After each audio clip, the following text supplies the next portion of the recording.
My apologies. I'm having a lot of issues with having enough room in my iPhone to record these videos, so this will be part 2.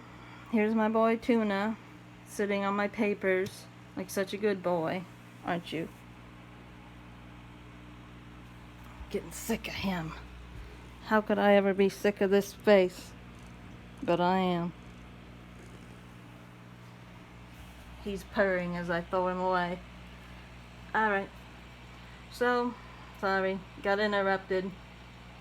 I've deleted all the excess stuff that was on my iPhone, so I'm going to continue.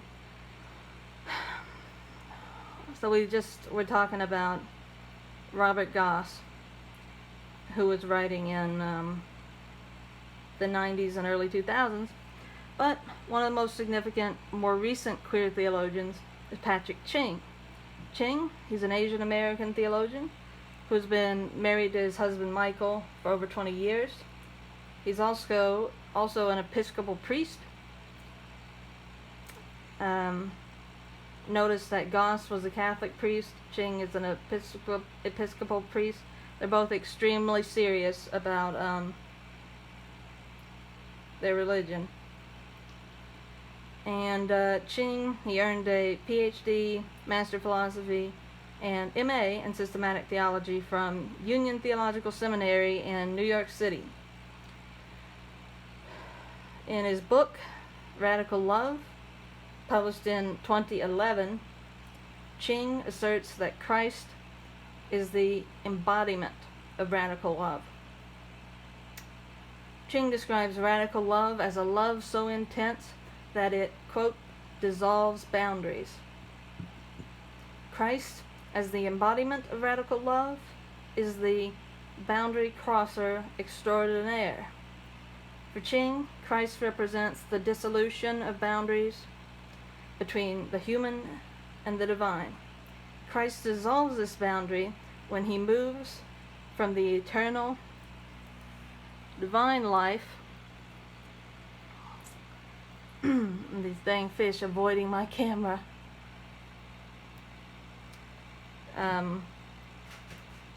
So Christ is dissolving the boundary between human and divine when he moves from the eternal divine life to his incarnation in flesh on earth, and then moves back into eternity, into being outside of time through the resurrection and the ascension.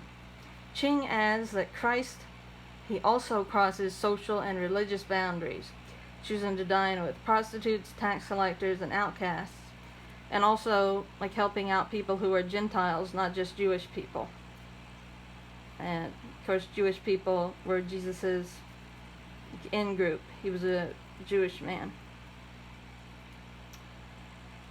And Christ transgresses as well, says Ching, sexual and gender boundaries through his effort to challenge hierarchical either-or binary modes of thinking. So even where sexuality and gender isn't an explicit subject, Christ is still challenging hierarchical binary modes of thinking that take their origin from things like the gender binary. Although Ching, he entertains the possibility that Christ was literally non-heterosexual or otherwise gender non-conforming, he finds theories about the meaning and the representation symbolically of Christ more convincing. At bottom, for Ching, Christ is queer in that he embodies that queer, radical love that dissolves boundaries previously imagined to be unshakable and immovable. And I think it's worth noting, like, the language of dissolves. I mean, dissolving boundaries is a lot different from crossing or transgressing boundaries. So did Jesus dissolve the boundaries between himself and tax collectors and prostitutes? Or did he transgress the boundaries?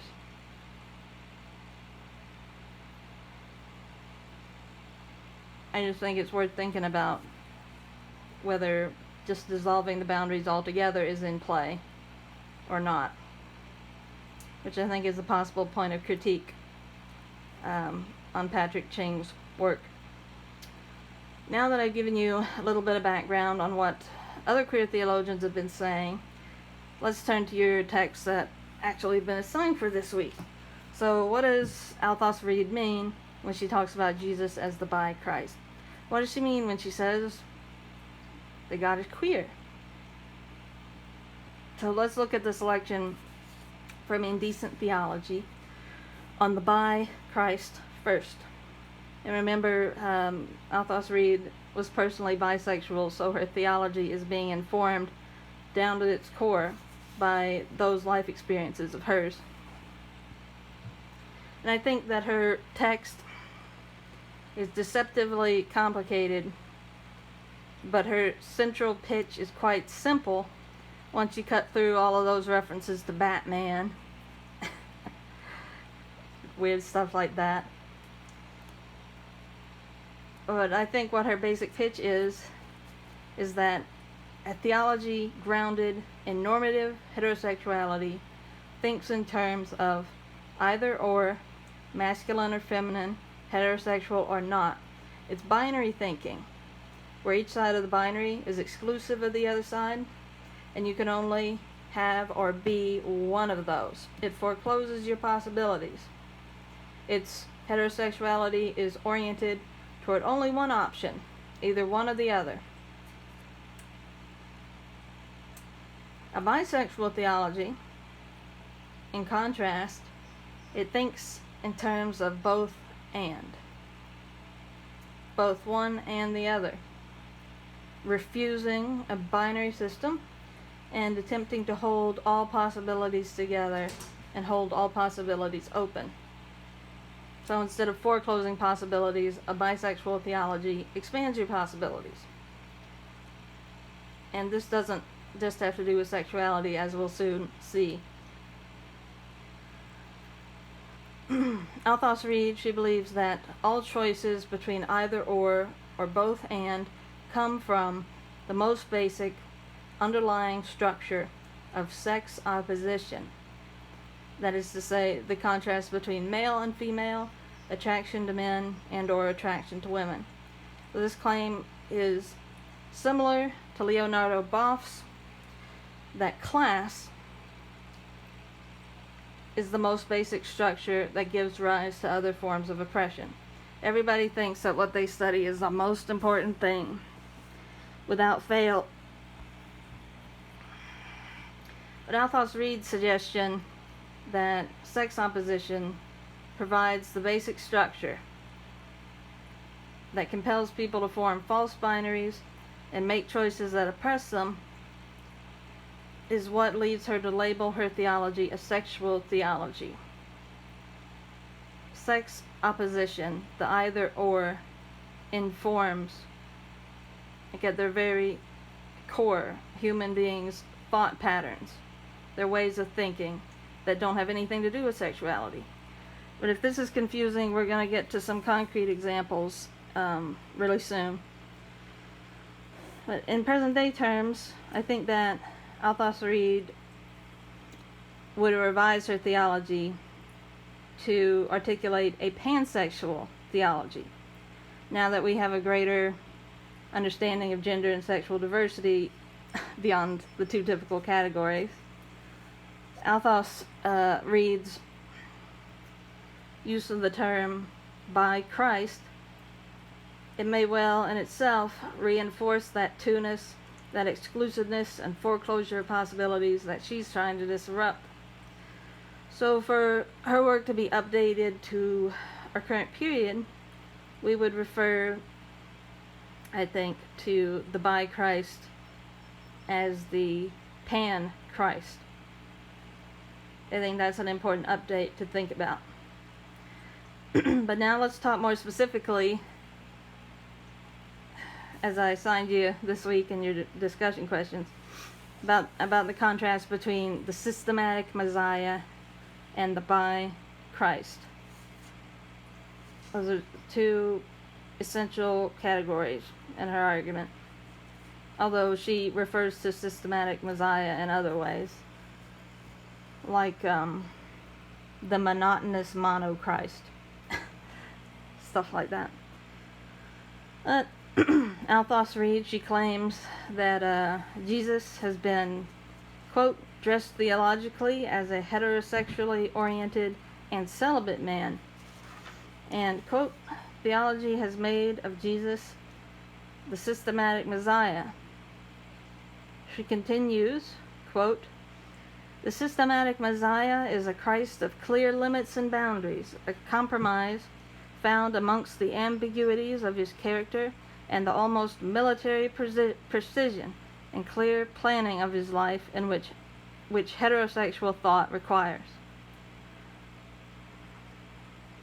So she's associating heterosexual thought with excessive clarity, needing to nail down, is it this or that? Are you gay or straight? We have to figure it out. That kind of thing. So, but speaking about Jesus specifically, what's an ambiguity of Christ's character that so-called heterosexual patterns of thought seek to clarify? Now, one example is the ambiguity of Christ's relationship to women. In one case, he calls a Gentile woman a dog, as many of you know, for asking for his help. And then in another case, he lavishly praises a woman for anointing his head and feet. And there are other cases where, Jesus evinces a tendency towards praising women or acting favorably toward women. As for example, when in the Gospel of Mark, it's women who first witness Jesus' resurrection, and they bring that news to the male disciples, and the male disciples don't believe them. That kind of thing. But there's ambiguity there. So in a heterosexual pattern of thinking, there would be an attempt to clarify the ambiguity by saying that Christ was either misogynistic or he was an ally of women. If you remember, Rosemary Radford Ruther said something like, Jesus was effectively a feminist. Well, that seems to be excessively clarifying the ambiguity of Christ's own life.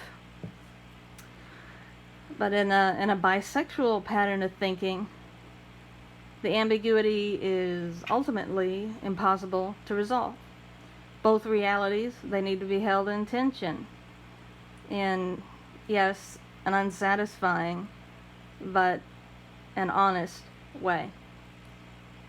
Another way that scholars have approached Christ's life with military precision is their effort to harmonize all four of the Gospels to produce a unified timeline of Christ's life and death.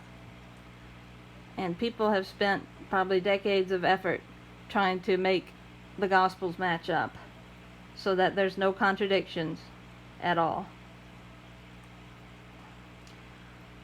But making a unified timeline in particular has proved difficult, because in the Gospels some events are portrayed as occurring at radically different times.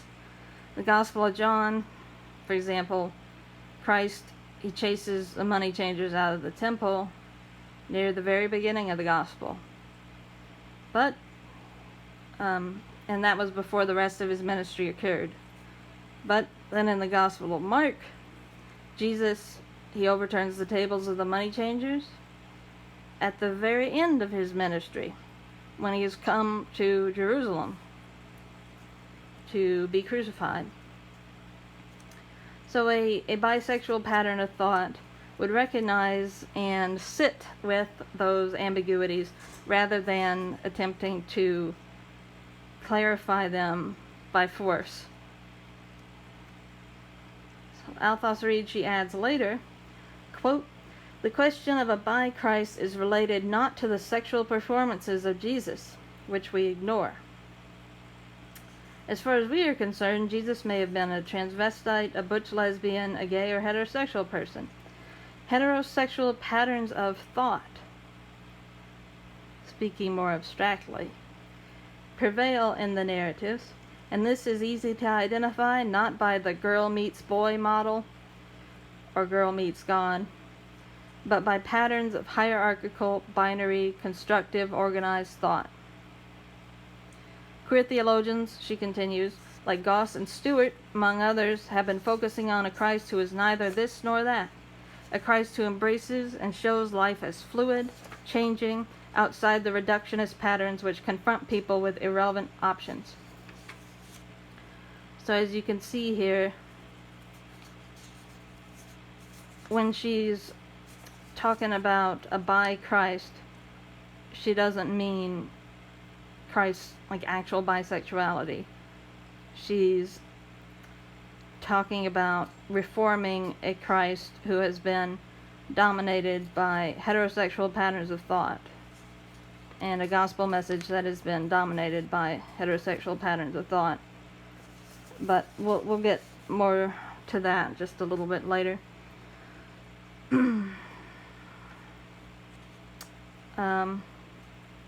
So the bi Christ, it's part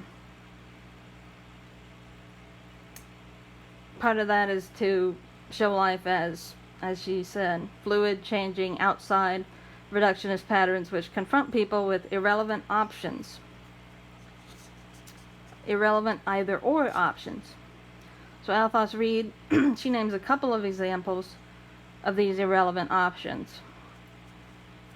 So first, she names the choice between whether a woman should be a Christian and working in the home or a non-Christian and working outside the home. Of course, this is a false choice because you can be a Christian woman and working outside the home at the same time. So it's not either or, it's both and. Truly. And her second example is the notion that the preferential option for the poor can only be for the poor and excludes the rich. Now that's either or, what she calls heterosexual thinking. But according to a bisexual pattern of thinking, it's not either or, but both and. The preferential option benefits the rich as well as the poor. Now Althaus-Reid explains this. Quote, "A basic point of liberation theology has been to say that the non-poor are also oppressed by the categories of structural sin, which are economic, sexist, and racist. To liberate the oppressed means also to liberate the oppressors from the sin of oppression which engulfs their lives. Therefore, we do not have an either-or category here. This understanding of the option for the poor carries in itself a latent bisexual pattern of thought, as it moves away from the dichotomies presented in current epistemologies, or knowledges, I guess, which come from that very basic structure of sex opposition." Okay, so finally we're going to return to this notion that sexual opposition is the root, it's the basic structure that gives rise to oppressive binary patterns of thinking. So Althaus-Reid, she believes that even in cases where sexuality isn't in play at all, there are these latent, hidden patterns of thought that are grounded in binary, so-called heterosexual patterns of thought that present false choices, either or choices. For example, the idea that the preferential option can only benefit the poor and not both the poor and the rich. Then again, in cases where sexuality is not mentioned at all, there are hidden patterns of thought that are grounded in bisexuality, in a both and that challenges binaries, and it leaves open alternative possibilities. So Althaus-Reid, she's abstracting heterosexuality and bisexuality and using those concepts to describe certain patterns of thought. And even in regard to subjects where sexuality isn't mentioned at all, she's still talking about heterosexual and queer, or heterosexual and bisexual thought patterns, because she's using those abstract concepts and extrapolating them to a lot of different issues. It's kind of like how masculine, like for Saving Goldstein, like masculinity and femininity were abstract concepts that, yeah, they didn't have only to do with like concrete sexual identity and everything. So to continue, specifically in regard to Christ, Althaus-Reid writes, quote, "This is why we can say that in the liberationist movement there was a seed of a larger Christ, a Christ who would come out of the closet without sitting on the fence and constricting Christ's self in a dialogue between overlapping sexual spaces." What does this mean? Is it about sexuality at all? I mean, it is to some extent, but it's about far more than that. The Latin American liberation theology, with which Althaus-Reid's theology has a close relationship, it conceptually supports a theology. It conceptually supports a bi-Christ that affirms multiple possibilities, as in the benefit of the preferential option for both the rich and the poor. The bi-Christ is liberative in that he disrupts those wrong-headed dichotomies that force people to choose either or rather than both and.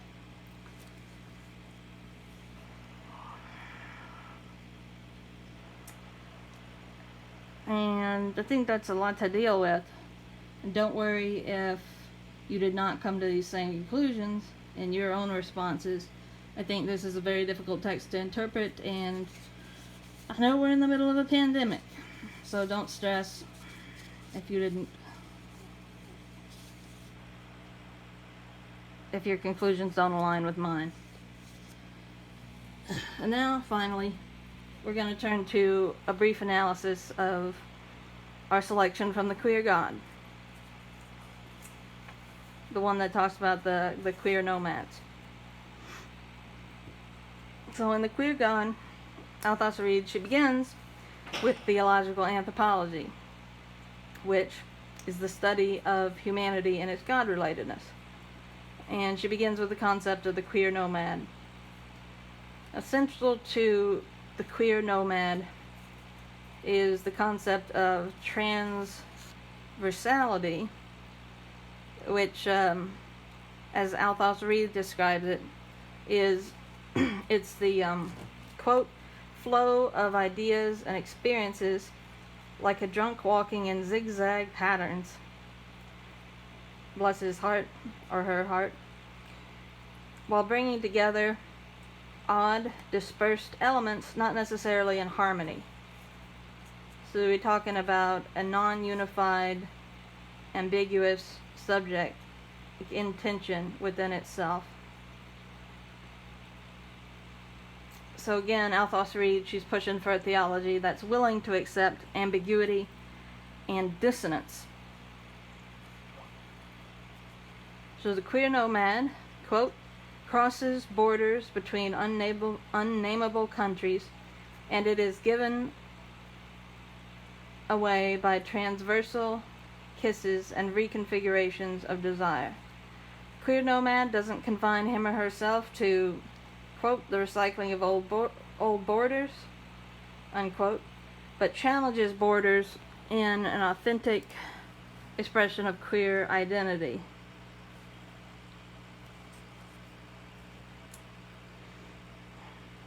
So it's kind of a multiplicitous, unstable, like not mentally unstable, but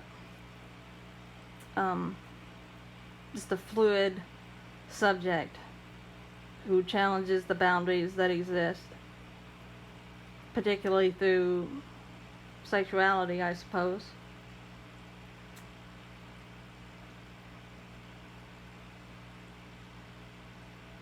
And I guess the queer nomad is supposed to be a figure that, when examined, can help people free themselves from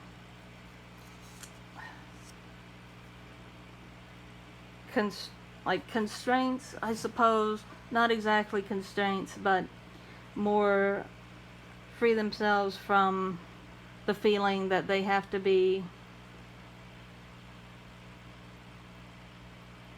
without ambiguity, that there has to be a clarity all the time about who they are.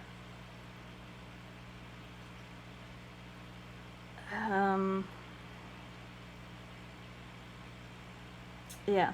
So, according to Althaus-Reid, Christians are to embrace the nomadic conditions of our bodies and recognize that gender and sexual identities are, in a very important phrase, quote, a process consisting of the movement of emptiness, not only of heterosexuality and heterosexual constructions, but of any other constructions of sexuality. And I take the word emptiness not to mean that these constructions don't exist at all, but rather that we need to be in a process of letting these constructions go and realizing that they're simply constructions and not ingrained in human beings by nature. So in other words, Althaus-Reid, she believes that it's necessary to de-essentialize the human subject, stripping from it any notion that gender or sexuality are inherent, natural qualities that haven't been constructed by human society. Yet, Althaus-Reid, she argues that it's not only human subjects that need to undergo a de-essentialization process, but that the divine subject and assumptions that it is, quote, essential, stable, fixed, and therefore non-diverse and unique must also be troubled theologically. Her project, above all, is an effort to, in her term, lead God astray and facilitate an emptying of God, a kenosis of God, of sexual and particularly heterosexual constructions. As you all know, we encountered the term kenosis previously when reading selections from Radford Ruther's Sexism and God Talk. So Ruther claims that Jesus facilitates a kenosis of patriarchy, that is, an emptying out of notions of patriarchal supremacy from the divine being and human beings. Althaus-Reid, she also uses kenosis in the sense of emptying out, but in her case she intends to destabilize reigning heteronormative assumptions, just as Ruther sought to destabilize patriarchal ones. Queer theology, it takes as a central task the destabilization of heteronormative gender and sexual constructions that have become so naturalized that they appear to be normal, natural, organic, the only way that things can be and should be. And, as noted earlier, Althaus-Reid shows that heteronormative assumptions, they've been applied not only to human beings, but to the divine life. So, she's calling for the de-essentialization of God, the emptying out of God of all these heterosexual constructions, at the same time that she's encouraging human beings to let go of this notion that heterosexuality is normal and natural.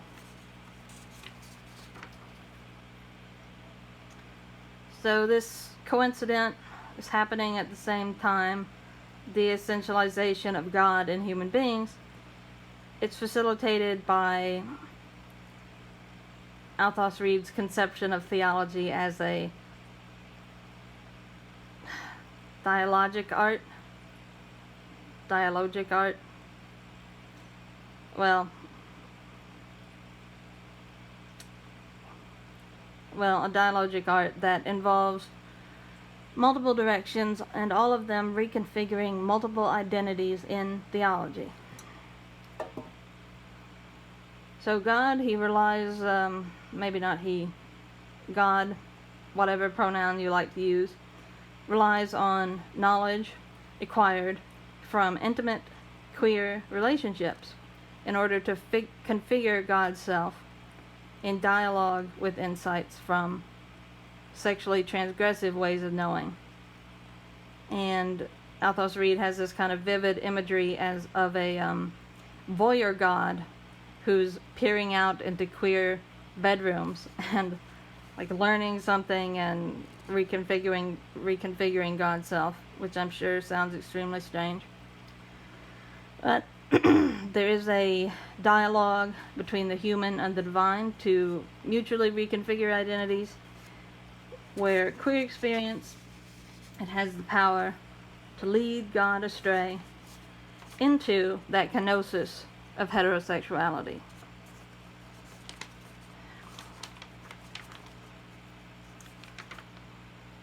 A queer experience can lead God astray into, quote, multiple embraces and sexual indefinitions beyond oneness, as well as a utterly destabilized sexual identity.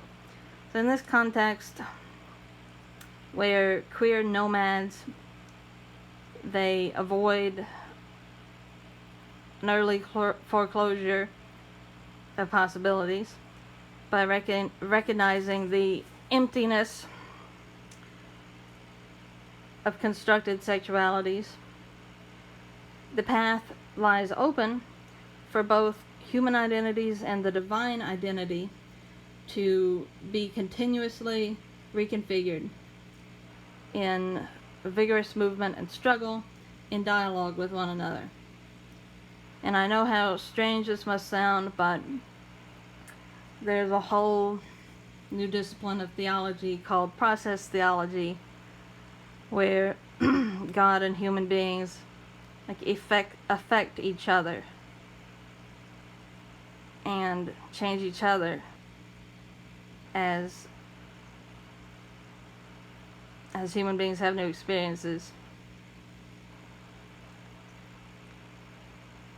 And I guess, you know, it's drawing on like anthropomorphic images of God, like in the Hebrew Bible, where God would feel, you know, sadness and